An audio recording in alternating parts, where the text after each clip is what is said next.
Dracula by Bram Stoker. Chapter 21, Dr. Seward's Diary. October 3rd. Let me put down with exactness all that happened, as well as I can remember it, since last I made an entry. Not a detail that I can recall must be forgotten. In all calmness I must proceed. When I came to Renfield's room I found him lying on the floor on his left side in a glittering pool of blood. When I went to move him, it became at once apparent that he had received some terrible injuries. There seemed none of that unity of purpose between the parts of the body which marks even lethargic sanity. As the face was exposed I could see that it was horribly bruised, as though it had been beaten against the floor. Indeed, it was from the face wounds that the pool of blood originated. The attendant who was kneeling beside the body said to me as we turned him over, "I think, sir, his back is broken. See, both his right arm and leg and the whole side of his face are paralyzed." How such a thing could have happened puzzled the attendant beyond measure. He seemed quite bewildered, and his brows were gathered in as he said, "I can't understand the two things. He could mark his face like that by beating his own head on the floor. I saw a young woman do it once at the Eversfield Asylum before anyone could lay hands on her. And I suppose he might have broke his neck by falling out of bed, if he got in an awkward kink. But for the life of me I can't imagine how the two things occurred. If his back was broke, he couldn't beat his head, and if his face was like that before the fall out of bed, there would be marks of it." I said to him, "Go to Dr. Van Helsing, and ask him to kindly come here at once. I want him without an instant's delay." The man ran off, and within a few minutes the professor, in his dressing gown and slippers, appeared. When he saw Renfield on the ground, he looked keenly at him a moment, and then turned to me. I think he recognized my thought in my eyes, for he said very quietly, manifestly for the ears of the attendant, "Ah, a sad accident. He will need very careful watching, and much attention. I shall stay with you myself, but I shall first dress myself. If you will remain I shall in a few minutes join you." The patient was now breathing stertorously, and it was easy to see that he had suffered some terrible injury. Van Helsing returned with extraordinary celerity, bearing with him a surgical case. He had evidently been thinking and had his mind made up, for, almost before he looked at the patient, he whispered to me, "Send the attendant away. We must be alone with him when he becomes conscious, after the operation." So I said, "I think that will do now, Simmons. We have done all that we can at present. You had better go your round, and Dr. Van Helsing will operate. Let me know instantly if there be anything unusual anywhere." The man withdrew, and we went into a strict examination of the patient. The wounds of the face was superficial. The real injury was a depressed fracture of the skull, extending right up through the motor area. The professor thought a moment and said, "We must reduce the pressure and get back to normal conditions, as far as can be. The rapidity of the suffusion shows the terrible nature of his injury. The whole motor area seems affected. The suffusion of the brain will increase quickly, so we must refine at once or it may be too late." As he was speaking there was a soft tapping at the door. I went over and opened it, and found in the corridor without, Arthur and Quincy in pajamas and slippers. The former spoke. "I heard your man call up Dr. Van Helsing and tell him of an accident. So I woke Quincy, or rather called for him, as he was not asleep. Things are moving too quickly and too strangely for sound sleep for any of us these times. I've been thinking that tomorrow night we'll not see things as they have been. We'll have to look back and forward a little more than we have done. May we come in?" I nodded, and held the door open till they had entered, then I closed it again. When Quincy saw the attitude and state of the patient, and noted the horrible pool on the floor, he said softly, "My God! What has happened to him? Poor devil!" I told him briefly, and added that we expected he would recover consciousness after the operation for a short time, at all events. He went at once and sat down on the edge of the bed, with Godalming beside him. We all watched in patience. "We shall wait," said Van Helsing. "Just long enough to fix the best spot for trephining, so that we may most quickly and perfectly remove the blood clot, for it is evident that the hemorrhage is increasing." The minutes during which we waited passed with fearful slowness.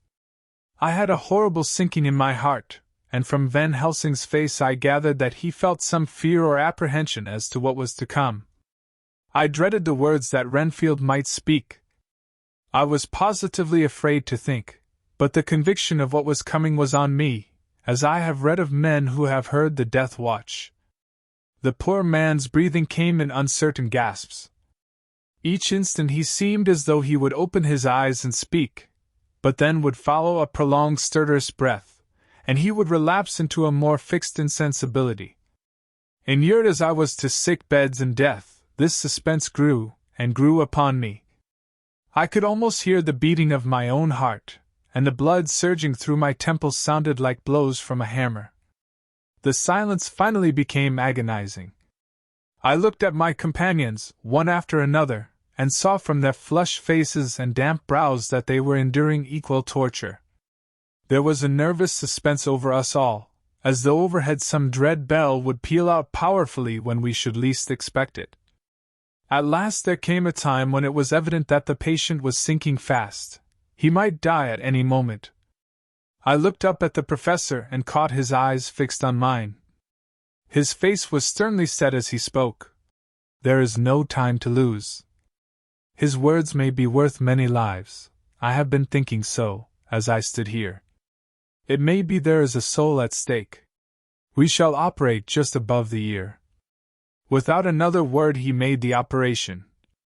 For a few moments the breathing continued to be stertorous. Then there came a breath so prolonged that it seemed as though it would tear open his chest.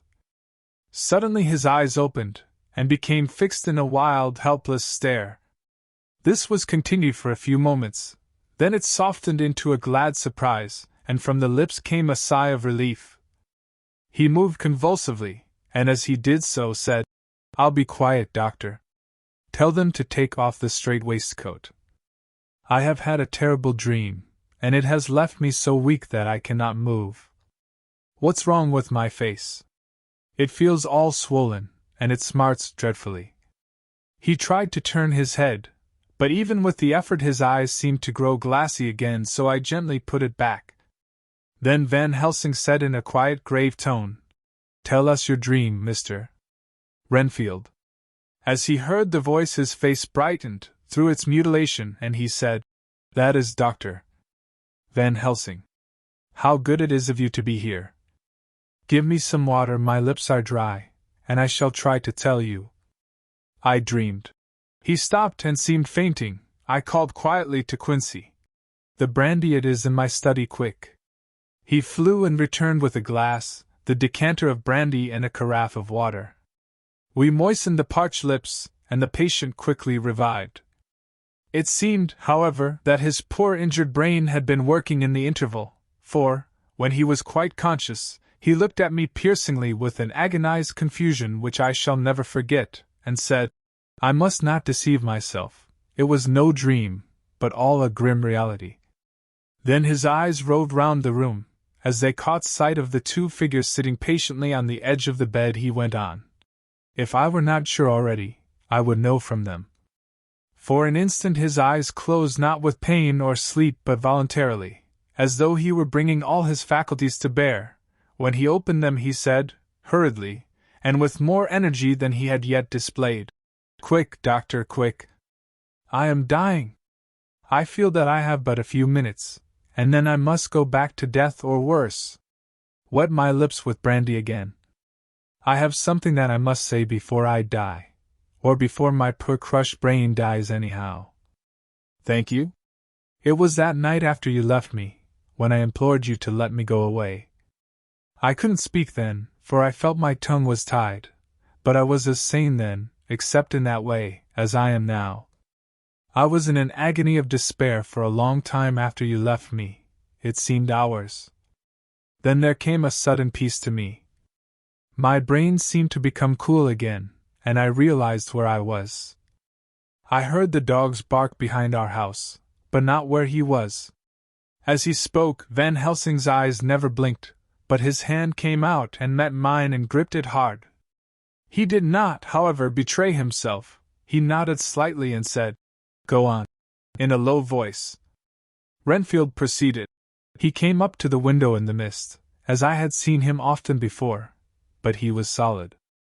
Then not a ghost, and his eyes were fierce like a man's when angry. He was laughing with his red mouth. The sharp white teeth glinted in the moonlight when he turned to look back over the belt of trees, to where the dogs were barking. I wouldn't ask him to come in at first, though I knew he wanted to just as he had wanted all along. Then he began promising me things not in words but by doing them. He was interrupted by a word from the professor. How? By making them happen, just as he used to send in the flies when the sun was shining. Great big fat ones with steel and sapphire on their wings, and big moths, in the night, with skull and crossbones on their backs. Van Helsing nodded to him as he whispered to me unconsciously, "The Acherontia atotropos of the Sphinges, what you call the death's head moth?" The patient went on without stopping. Then he began to whisper, "Rats, rats, rats. Hundreds, thousands, millions of them, and every one alive, and dogs to eat them, and cats too. All lives. All red blood, with years of life in it, and not merely buzzing flies." I laughed at him, for I wanted to see what he could do. Then the dogs howled, away beyond the dark trees in his house. He beckoned me to the window. I got up and looked out, and he raised his hands, and seemed to call out without using any words. A dark mass spread over the grass, coming on like the shape of a flame of fire, and then he moved the mist to the right and left, and I could see that there were thousands of rats with their eyes blazing red like his, only smaller. He held up his hand, and they all stopped, and I thought he seemed to be saying, "All these lives will I give you, I, and many more and greater through countless ages, if you will fall down and worship me."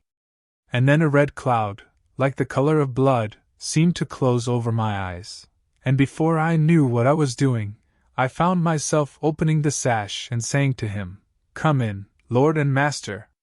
The rats were all gone, but he slid into the room through the sash, though it was only open an inch wide, just as the moon herself has often come in through the tiniest crack and has stood before me in all her size and splendor. His voice was weaker, so I moistened his lips with the brandy again, and he continued, but it seemed as though his memory had gone on working in the interval, for his story was further advanced. I was about to call him back to the point, but Van Helsing whispered to me, "Let him go on. Do not interrupt him. He cannot go back, and maybe could not proceed at all if once he lost the thread of his thought." He proceeded. All day I waited to hear from him, but he did not send me anything, not even a blowfly, and when the moon got up I was pretty angry with him.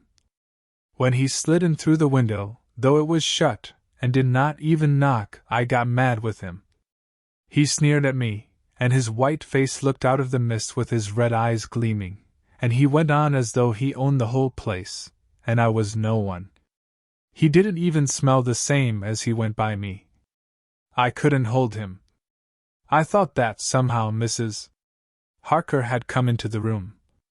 The two men sitting on the bed stood up and came over, standing behind him so that he could not see them, but where they could hear better.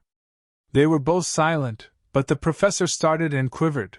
His face, however, grew grimmer and sterner still. Renfield went on without noticing. "When Mrs. Harker came in to see me this afternoon, she wasn't the same. It was like tea after the teapot had been watered. Here we all moved, but no one said a word," he went on. "I didn't know that she was here till she spoke, and she didn't look the same. I don't care for the pale people. I like them with lots of blood in them, and hers had all seemed to have run out. I didn't think of it at the time, but when she went away I began to think, and it made me mad to know that he had been taking the life out of her. I could feel that the rest quivered, as I did, but we remained otherwise still. So when he came tonight I was ready for him. I saw the mist stealing in, and I grabbed it tight. I had heard that madmen have unnatural strength, and as I knew I was a madman at times anyhow, I resolved to use my power. And he felt it too, for he had to come out of the mist to struggle with me. I held tight, and I thought I was going to win, for I didn't mean him to take any more of her life, till I saw his eyes. They burned into me, and my strength became like water. He slipped through it, and when I tried to cling to him, he raised me up and flung me down. There was a red cloud before me, and a noise like thunder, and mist seemed to steal away under the door. His voice was becoming fainter and his breath more stertorous. Van Helsing stood up instinctively. "We know the worst now," he said. "He is here, and we know his purpose.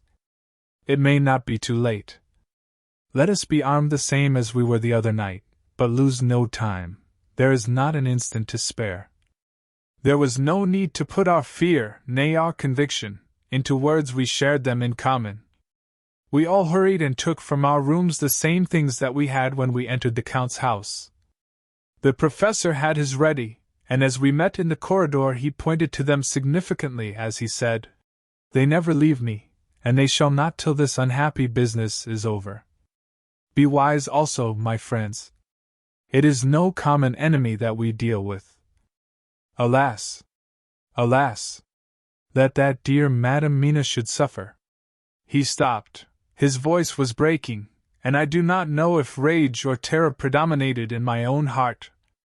Outside the Harkas' door we paused. Art and Quincy held back, and the latter said, "Should we disturb her?" "We must," said Van Helsing grimly. "If the door be locked, I shall break it in. May it not frighten her terribly? It is unusual to break into a lady's room." Van Helsing said solemnly, "You are always right, but this is life and death. All chambers are alike to the doctor, and even were they not, they are all as one to me tonight. Friend John, when I turn the handle, if the door does not open, do you put your shoulder down and shove, and you too, my friends. Now." He turned the handle as he spoke, but the door did not yield. We threw ourselves against it. With a crash it burst open, and we almost fell headlong into the room. The professor did actually fall, and I saw across him as he gathered himself up from hands and knees. What I saw appalled me. I felt my hair rise like bristles on the back of my neck, and my heart seemed to stand still. The moonlight was so bright that through the thick yellow blind the room was light enough to see. On the bed beside the window lay Jonathan Harker, his face flushed and breathing heavily as though in a stupor. Kneeling on the near edge of the bed facing outwards was the white-clad figure of his wife. By her side stood a tall, thin man clad in black. His face was turned from us, but the instant we saw we all recognized the Count in every way, even to the scar on his forehead. With his left hand he held both Mrs. Harker's hands, keeping them away with her arms at full tension. His right hand gripped her by the back of the neck, forcing her face down on his bosom. Her white nightdress was smeared with blood, and a thin stream trickled down the man's bare breast, which was shown by his torn-open dress.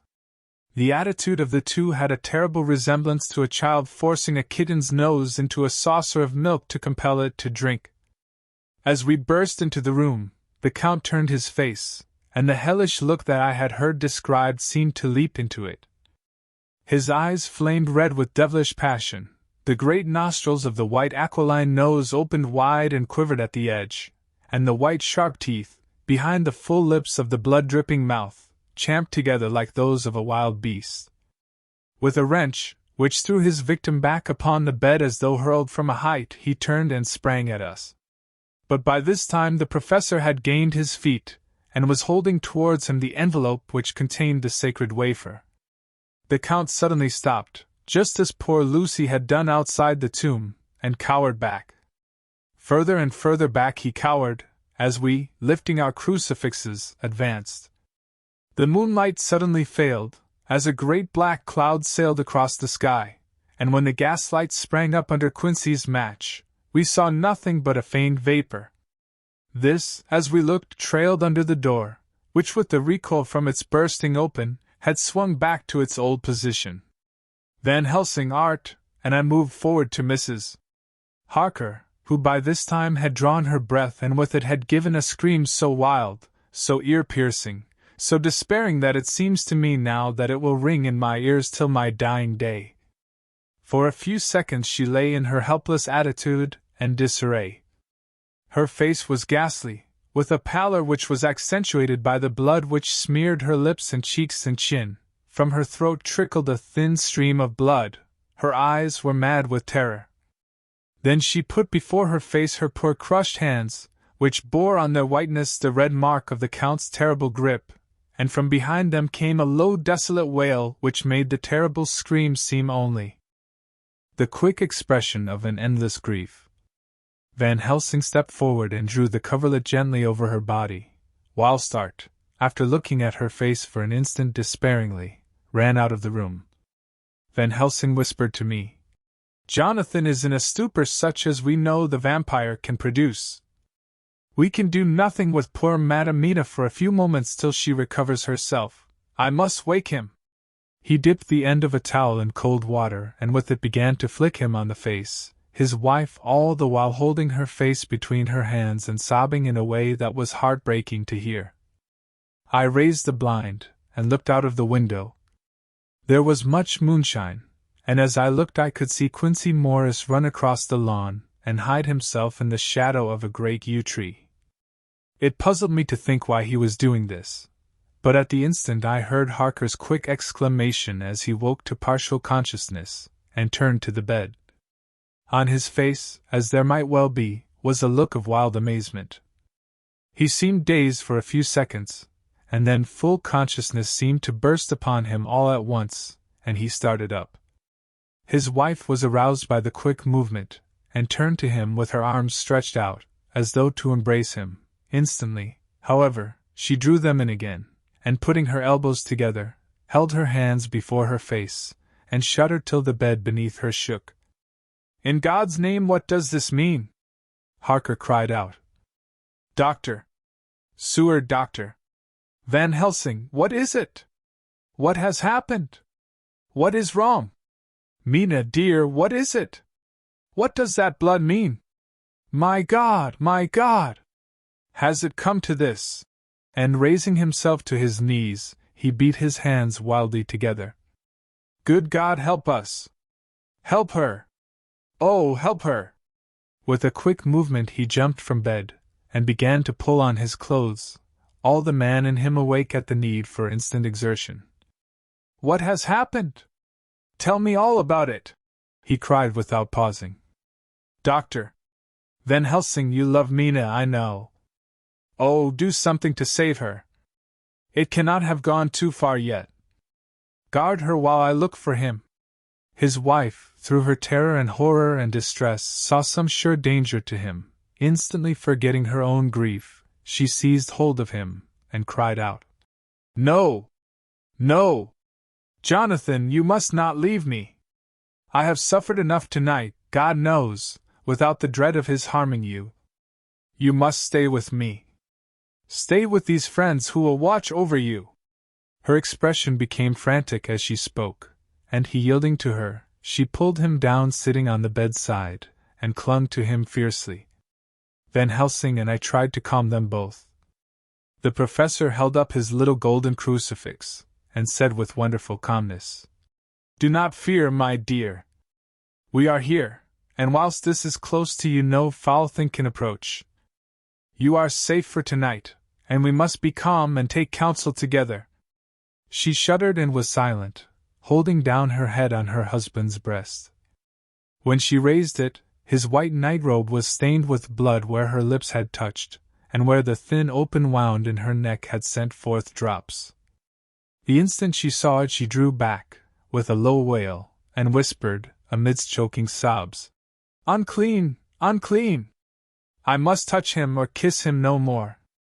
Oh, that it should be that it is I who am now his worst enemy, and whom he may have most cause to fear."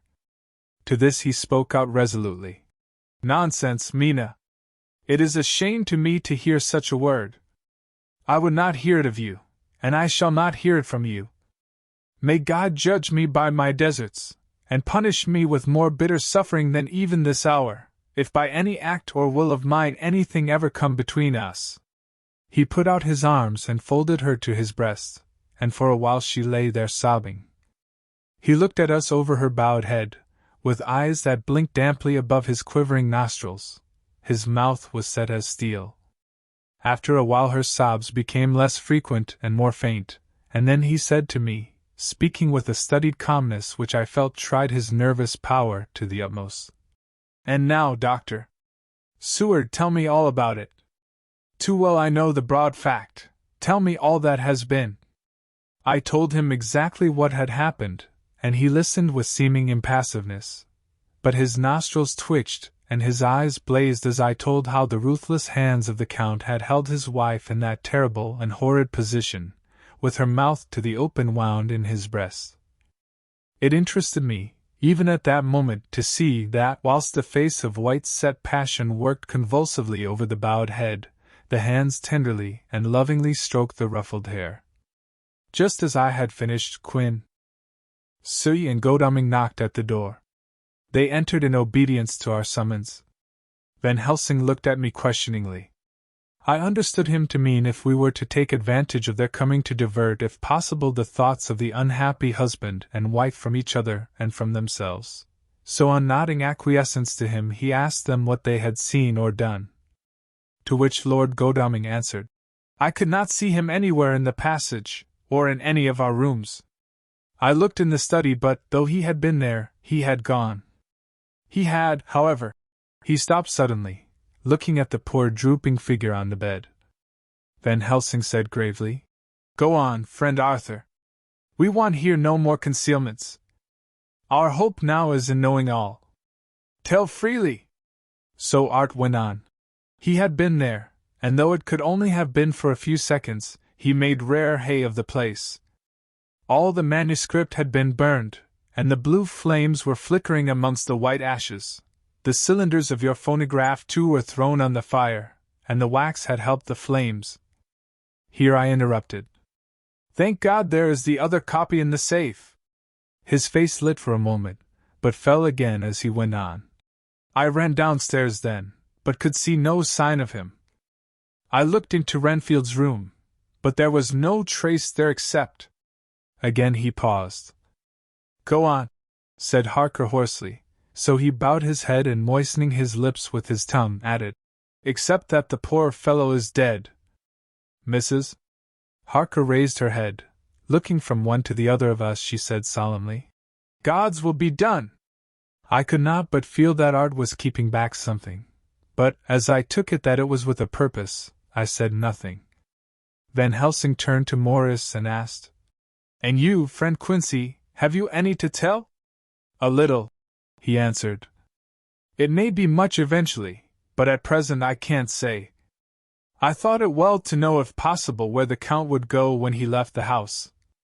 I did not see him, but I saw a bat rise from Renfield's window and flap westward.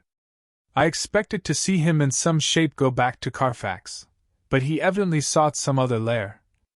He will not be back tonight, for the sky is reddening in the east, and the dawn is close. We must work tomorrow." He said the latter words through his shut teeth. For a space of perhaps a couple of minutes there was silence, and I could fancy that I could hear the sound of our hearts beating. Then Van Helsing said, placing his hand very tenderly on Mrs. Harker's head, "And now, Madam Mina, poor dear Madam Mina, tell us exactly what happened. God knows that I do not want that you be pained, but it is need that we know all. For now more than ever has all work to be done quick and sharp, and in deadly earnest. The day is close to us that must end all, if it may be so, and now is the chance that we may live and learn." The poor, dear lady shivered, and I could see the tension of her nerves as she clasped her husband closer to her and bent her head lower and lower still on his breast. Then she raised her head proudly, and held out one hand to Van Helsing, who took it in his, and after stooping and kissing it reverently, held it fast. The other hand was locked in that of her husband, who held his other arm thrown round her protectingly. After a pause in which she was evidently ordering her thoughts, she began. I took the sleeping draught which you had so kindly given me, but for a long time it did not act. I seemed to become more wakeful, and myriads of horrible fancies began to crowd in upon my mind, all of them connected with death, and vampires, with blood, and pain, and trouble. Her husband involuntarily groaned as she turned to him and said lovingly, Do not fret, dear. You must be brave and strong, and help me through the horrible task. If you only knew what an effort it is to me to tell of this fearful thing at all, you would understand how much I need your help. Well, I saw I must try to help the medicine to its work with my will, if it was to do me any good, so I resolutely set myself to sleep. Sure enough, sleep must soon have come to me, for I remember no more. Jonathan coming in had not waked me, for he lay by my side when next I remember. There was in the room the same thin white mist that I had before noticed. But I forget now if you know of this. You will find it in my diary, which I shall show you later. I felt the same vague terror which had come to me before and the same sense of some presence. I turned to wake Jonathan, but found that he slept so soundly that it seemed as if it was he who had taken the sleeping draught, and not I. I tried, but I could not wake him. This caused me a great fear, and I looked around terrified. Then indeed my heart sank within me, beside the bed, as if he had stepped out of the mist, or rather as if the mist had turned into his figure, for it had entirely disappeared. Stood a tall, thin man, all in black. I knew him at once from the description of the others.